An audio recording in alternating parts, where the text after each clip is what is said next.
Start. As long as the court does not usurp executive's role, action to mitigate a crisis is welcome. Judicial intervention in response to the Union government's failing response to the health crisis has reached its apotheosis with the Supreme Court order forming a 12-member national task force for the effective and transparent allocation of the medical oxygen to the state and union territories on a scientific, rational, and equitable basis. Stop. Making recommendations on augmenting the supply based on present and projected demand and facilitating audits by subgroup within each state and UT is also part of its remit. Stop. The court has also mandated it to review and suggest measures for the ensuring the availability of essential drug and remedial measures to meet future emergencies during the pandemic. Stop. In other words, the National Task Force has become a judicially empowered group that may significantly guide the handling of the health crisis set off by the second pandemic wave. Stop.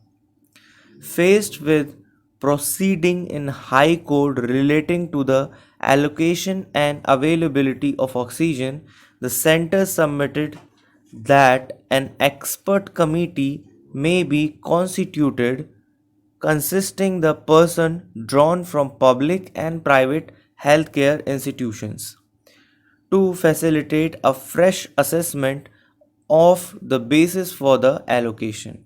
Stop. When the Karnataka High Court ordered last week that the center should supply 1200 tons of medical oxygen daily to the state, the center rushed with the challenge to apex court. Stop.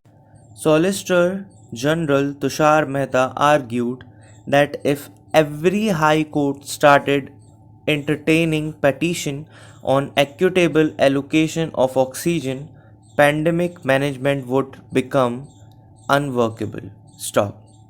The Supreme Court declined to stay the order, describing it as a careful and calibrated one. Stop. Several high courts and the Supreme Court are examining different aspects of pandemic response including availability of beds and oxygen. Stop. The trend did raise concern about the judiciary encroaching on the executive domain. Stop. There is some merit in the argument that allocation of resources based on formula related to the present and projected requirements of each state is needed an executive function. Stop.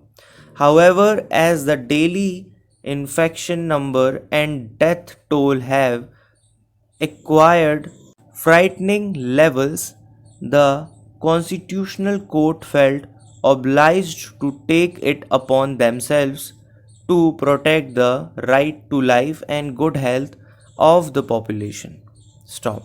It cannot be forgotten that the judiciary drew much flack last year for its initial failure to mitigate the crisis set off by the lack of succor to millions of migrant workers. Stop.